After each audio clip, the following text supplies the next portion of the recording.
Tonight, out with Sleaford West, in with Billy Lights Point. Change of plans for the proposed Eyre Peninsula desalination plant. And creating safer conditions for regional healthcare workers through a new online petition. From our 7 Spencer Gulf Studios, your nightly news with Madeline Kerr begins now. Good evening, thanks for joining us. The South Australian Government has decided Billy Lights Point is the preferred location for a desalination plant on the Eyre Peninsula. It's been selected as a more cost-effective option than the other frontrunner, Sleaford West. Building the plant at Billy Lights is expected to save the government $150 million. Without the plant, it's expected the region will run out of drinking water by 2025. The final verdict will be made after a separate business case prepared by Infrastructure SA into the Northern Water Supply Project. The company behind the multi-million-dollar methanol plant in Port Augusta has been recognised on the Green Power Players list for 2023. Vast Solar attracting plenty of attention as the federal government allocates millions to the project. Renewable energy in the Upper Spencer Gulf. Vast Solar now recognised in the field of green energy. CEO Craig Wood has been named on the 100 Green Powers Players list for the year, alongside Director Catherine Woodthorpe. The accolade comes off the back of a major announcement for South Australia, a $65 million methanol plant in Port Augusta set to begin construction in the coming months. We're also developing a large-scale battery on the site, looking to get to financial close through this year and hopefully, start construction back end of this year. Supply chain dependent, but that's our objective. Once up and running, the plant will be able to decarbonise the shipping and aviation industries. The company says there's been increased interest in the project, especially regarding the methanol production. Looking for opportunities to find uses for hydrogen and derivatives, and we've found methanol in particular by the shipping industry is of significant interest and growing global demand. Meanwhile, another renewable project, the Goyder South Stage 1 wind farm near Burra, is one step closer to completion with a transmission connection agreement finalised. Daniel Pizarro, 7 Spencer Gulf News. A petition has launched to get specialist security guards on duty around the clock at Port Pirie and Wallaroo hospitals. Backed by the SA branch of the Australian Nursing and Midwifery Federation, it comes after a spate of violence at regional healthcare centres. One such instance saw a Port Pirie nurse assaulted so severely she needed a knee replacement. Another example of the violence happened at Wallaroo Hospital a few weeks ago, when a man had to be tasered 4 times after smashing through the glass entrance doors. CEO Elizabeth DeBars says the state government and the York and Northern Local Health Network needs to do more, and that hospital staff cannot wait in fear until the next terrifying incident. The petition for 24/7 restraint-trained security guards can be signed online by visiting anmfsa.org.au/safety for staff. Tickets for this year's Monday Bash have sold out, with 12,000 people locked in, ready to head west. If you're a Broken Hill local and you missed out, fear not. Organisers have you covered. With just over 5 months until Broken Hill's population just about doubles, Laura Impey can't believe how popular the Outback Music Festival continues to be.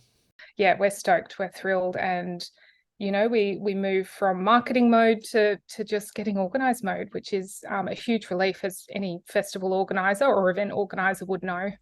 This year's lineup has a great mix of artists, from Icehouse to Pete Murray, along with some returning acts like Chocolate Starfish. The Bush Bash growing in popularity every year. Organisers say word of mouth has been one of the best marketing tools they've tried. We can tell you how great the festival is, but when you hear it from someone who's been on the ground at the festival, just soaking up that atmosphere, it's just, you can't pay for that kind of advertising. Besides the music, One of the biggest draw cards is the Nutbush record attempt. Last year, New South Wales fell short in its efforts against Queensland's Big Red Bash. But it might be different this year. The ratio of entrants to total patrons at the event at Mundy was higher than Birdsville. So if we keep that community spirit up in 2023, I absolutely do not doubt that New South Wales could take that record away from Queensland. Organisers haven't forgotten about Broken Hill locals either. They're offering general admission tickets to residents so they don't miss out.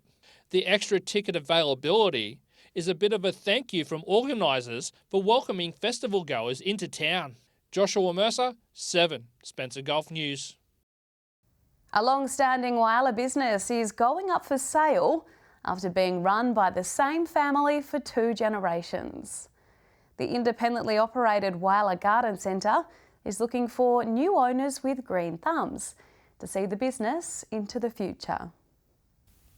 Hoping to see his beloved shop continue to bloom, one of Whyalla's long-running small business owners, Bruce Higgins, is looking to hang up his shares after an impressive stint operating the local garden centre. I've actually been here for just over 50 years and the business has been in their family for 63 years, so it's a long haul. The way he's excelled in his career and provided for his family over the years, it's very rewarding and I'm very proud of him.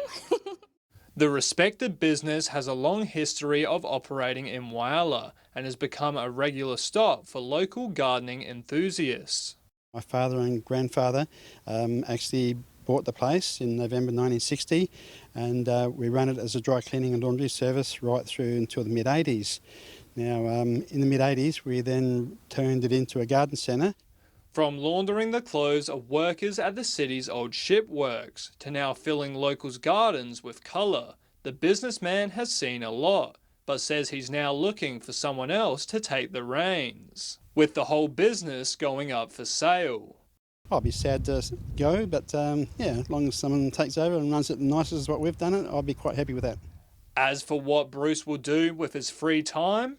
Well, I'm at the age now where I want to retire, so I'd like to hire a motorhome and cruise all over the UK. So I've done it once before, so enjoyed it so much, I think I'll do it again. If one door closes, another will open. Edwin McCarroll, 7 Spencer Gulf News. Such a nice story. But still to come tonight, celebrating a century of cycling in Whyalla. And meet the people behind Port Lincoln's new watering hole, Jump Ship Brewing.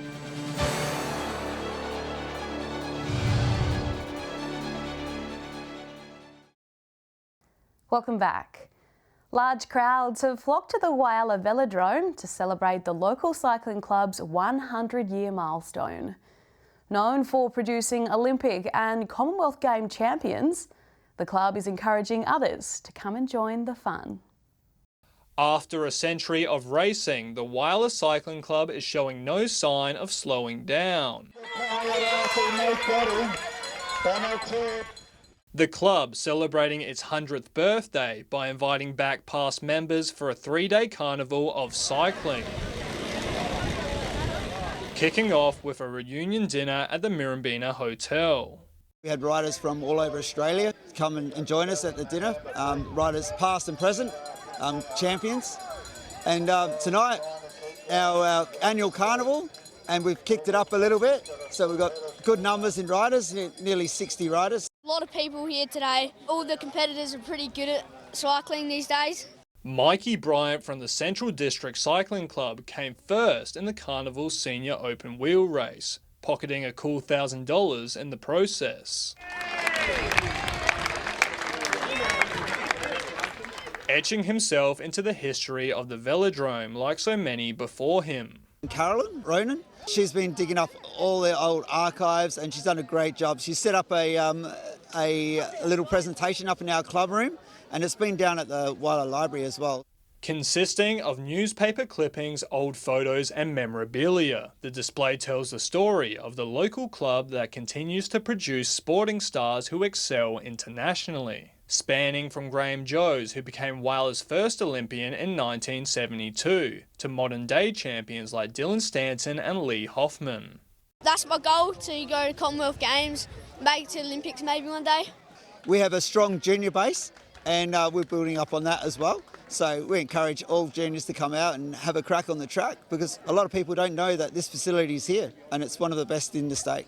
Edward McCarroll, 7 Spencer Golf News. Port Lincoln's newest brewery is offering a minimalistic area for locals to relax at. From craft beers to memorable food to great conversation, it's time to add Jump Ship to your Eyre Peninsula itinerary. With a shared dream of creating an inclusive social space, Michelle and Steve's Jump Ship Brewing was born.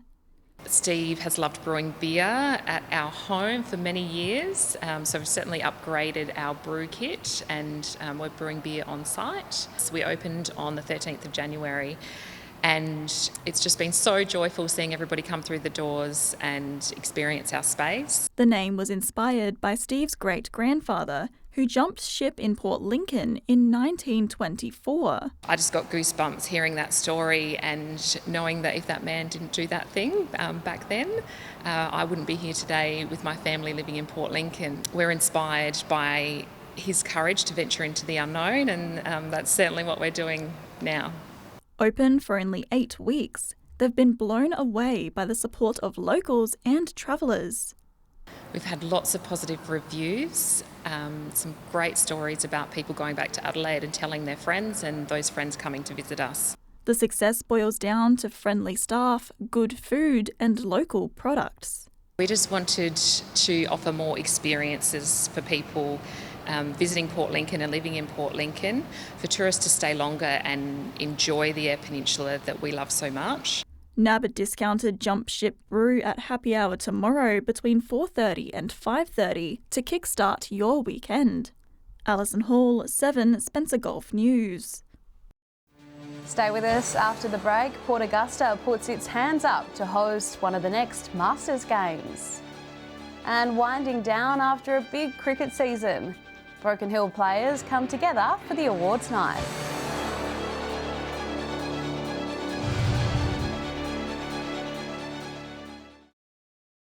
Welcome back.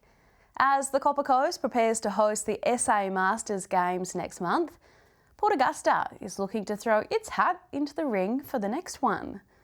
One councillor says the city would boom with all the athletes and attention that the Games would bring. Move over Kadina, Port Augusta wants in on the Masters Games, with Councillor Michael McKinley pushing for a bid. First of all, it's great exercise. It generates exercise. It also focuses interest on people who are no longer able to compete in sports as we know it. The SA Masters Games were last held in the Upper Spencer Gulf in 2019, when Port Pirie hosted the event, but it's never been held in Port Augusta. We're looking at perhaps 2025 now, which will give us plenty of time to get some of these things in order. Those things include the revamp of Port Augusta's foreshore for boat racing and spectators, and seeing the proper infrastructure and resources in place. Bringing the Masters Games to Port Augusta could bring dramatic economic and social benefits to the city, highlighting that the area can host multi-sport competitions, and the council is interested. They see any activity that's coming to Port Augusta as a good thing.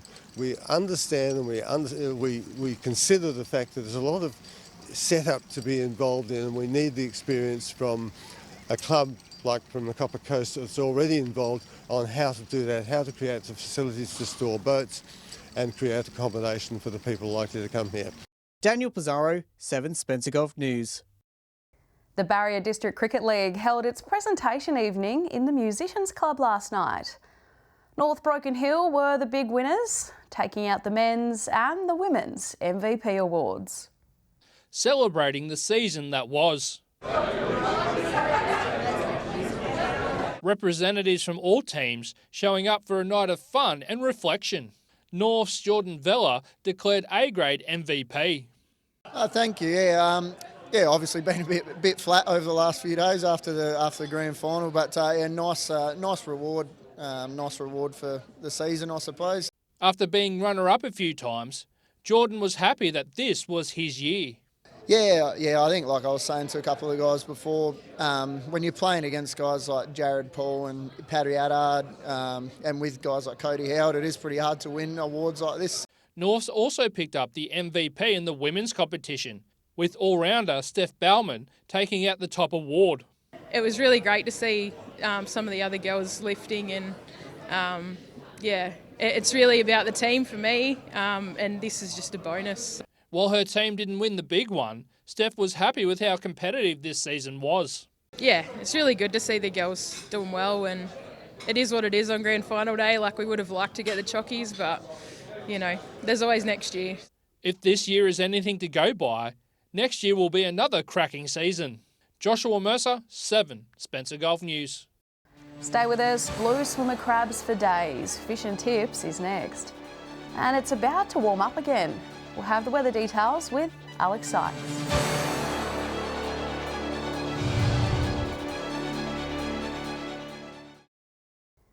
Welcome back. Our fishing experts say it's a good weekend to catch some crabs, with decent reports of blue swimmers just about everywhere. Here's this week's Fish and Tips. Hi, Whalers Fishing Tips this week. Off the local jetty, some good numbers of crabs running through the day and also into the night. There's been a few squid coming in late in the arvos and early mornings as well. And there's also been some nice Tommy Ruffs at night time coming off the local jetty. A little bit further down towards Black Point, there is a few small salmon schools. You've definitely got to work hard to find them. And again, a little bit further north, if you head up around Becky Point, there's been a few snook coming in off the rocks there as well. For the boaties, plenty of crabs still running. Some boats have had to move around several times to find the good patches. There has been a handful of squid down towards the old wreck south of Whyalla. No King George whiting, unfortunately. Water's a little warm, but there has been some good numbers of snook coming in from most of the shallow grounds. G'day and welcome to this week's Fish and Tips from Port Augusta, Jewel of the North. Well, the crabs are out in force. They're a lot bigger at the moment. A couple of weeks ago they were a little bit smaller. Tides are starting to go as well. Try a little bit deeper. The normal tip there, 10 minutes before your first pull and you'll start getting good catches. Silver whiting can be found basically on both sides of the Gulf on the high tides in the morning. Port Patterson, if you can get access down to Chinaman's Creek area as well, and also along the shacks. Get these really calm nights and you'll start getting some garfish on the dab as well. And actually be trying out there and trying to stab in a few flounder and flathead, walking and wading with a spotlight. That's all we have from the Jewel of the North. G'day and welcome to Fishing Tips in Port Lincoln. Well, the tuna have been pretty cooperative over the past week when the weather allows, so there's still plenty of fish down south of Thistle, out towards Low Rocks, the Neptune Islands, and across to the Cabbage Patch. Once again, most fish are in that 8 to 13 kilo range, but a few bigger ones mixed in. The best reports of whiting we've had over the past week has been down from Taylor's Landing and Taylor's Island, and also down at Thistle Island. Back in the bay here in Port Lincoln, the crab reports have been pretty good, and the crabs are quite widespread through the shallow areas of our bay at the moment.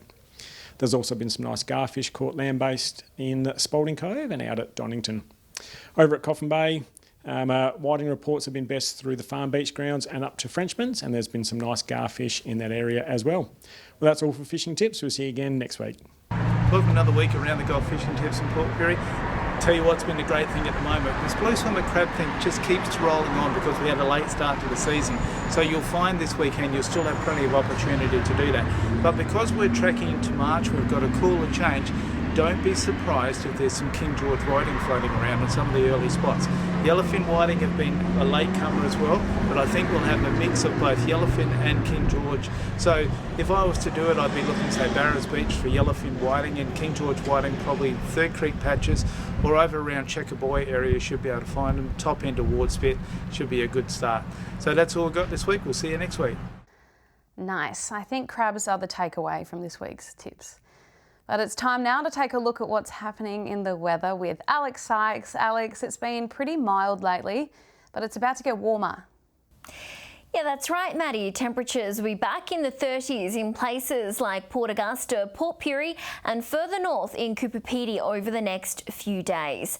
Sunny and 26 in Port Augusta this afternoon, partly cloudy around Port Lincoln today, reaching 23 degrees. Blue skies around Kadina, a top of 24 today. Looking more broadly at today's weather map now, it got to 24 degrees in Broken Hill, 26 in Woodner. Port Pirie reached 25. Taking a look at the satellite image now, a series of cold fronts will pass over the southeast over the weekend. A high pressure system south of the Bight will form by Sunday night. On the Gulf waters, tomorrow southeast to northeasterly winds about 10 knots, seas below a metre, and south to southwesterly swell 1 to 2 metres. Mostly sunny and 25 in Port Lincoln on Friday, set to reach a high of 28 in Cleve, sunny there as well, warm in Woodnor tomorrow and 31. Blue skies in Whyalla, set to reach a high of 29 degrees, between 14 and 31 in Port Augusta, Kadina sunny and 28 degrees. Port Pirie will likely crack the 30s tomorrow, sunny conditions, mostly sunny and 26 in Clare, and a sunny top of 28 in Broken Hill. Taking a look further through the week now, a bit of cloud coverage around the majority of the Gulf region on Saturday. Temperatures between 24 in Port Lincoln to 36 in Cooper Pedy. Things are looking less cloudy on Sunday, 30 degrees in 4 of our major centres: Woodnor, Port Augusta, Port Pirie and Broken Hill. 34 in Port Augusta and Woodnor on Monday, 29 in Whyalla and Broken Hill. And that's all the weather from me for tonight. I'll see you a little later with an update. It's back to you, Maddie. Thanks for that, Alex. And that's the local news this Thursday. I'm Madeline Kerr. From all of us here, thanks for joining us. I'll have updates a little later, but until then, enjoy your evening. Good night.